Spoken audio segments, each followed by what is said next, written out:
Italy কি দড়ি মাছ না ছুঁয়ে পানিতত্ত্ব বাস্তবায়ন করছে? গ্লোবাল সমুদ্র ফ্লোট লাগে মূল জায়গায় সুরক্ষা না দিয়ে ফিরিয়ে নিচ্ছে, কিন্তু যুদ্ধ জাহাজ ঠিকই দেশের ভেতরে ফুঁসে উঠছে।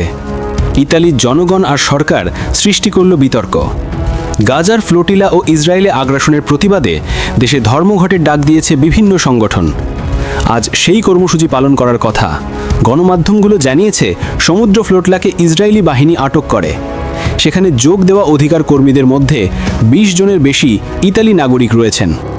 এমন খবরের পর বেশ কয়েকটি ইতালীয় শহরে বিক্ষোভ শুরু হয়েছে। দক্ষিণাঞ্চলীয় শহর নেপলসে বিক্ষোভকারীরা প্রধান রেল স্টেশনে প্রবেশ করে এবং ট্রেন চলাচল বন্ধ করে দেয়।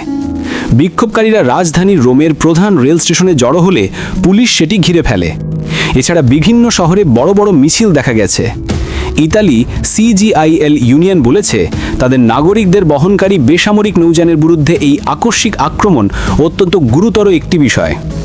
ধর্মঘটে অন্যান্য ছোট ইউনিয়নগুলো যোগ দেবে বলে জানিয়েছে সংগঠনটি। উত্তর পশ্চিমাঞ্চলের শহর জেনোয়াতে USB ইউনিয়ন ঘোষণা করেছে ধর্মঘটে তাদের যোগদানের কথা এবং বন্দর অবরোধের পরিকল্পনার কথা। সেই সঙ্গে সমস্ত বিক্ষোভকারীদের রাত 10টায় শহরের প্রধান প্রবেশপথে জড়ো হবার আহ্বান জানানো হয়েছে।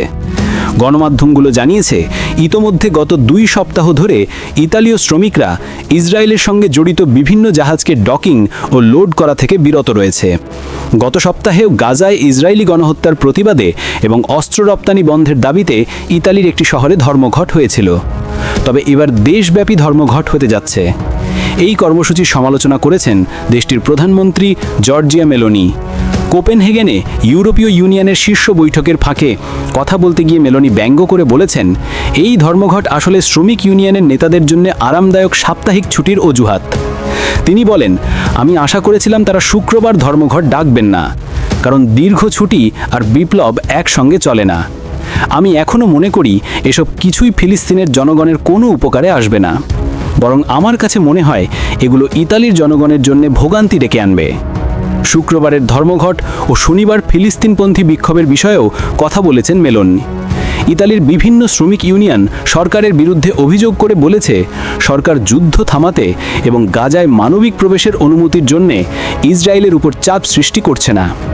বৃহস্পতিবার সংসদে দেওয়া ভাষণে ইতালির পররাষ্ট্রমন্ত্রী আন্তোনিও তাইয়ানি বলেছেন, 2023 সালের অক্টোবর হামাসের হামলার পর গাজা যুদ্ধ শুরু হয়। সেই প্রেক্ষাপটে ইসরায়েলের আত্মরক্ষার অধিকারের প্রতি সমর্থন জানিয়েছিল রোম।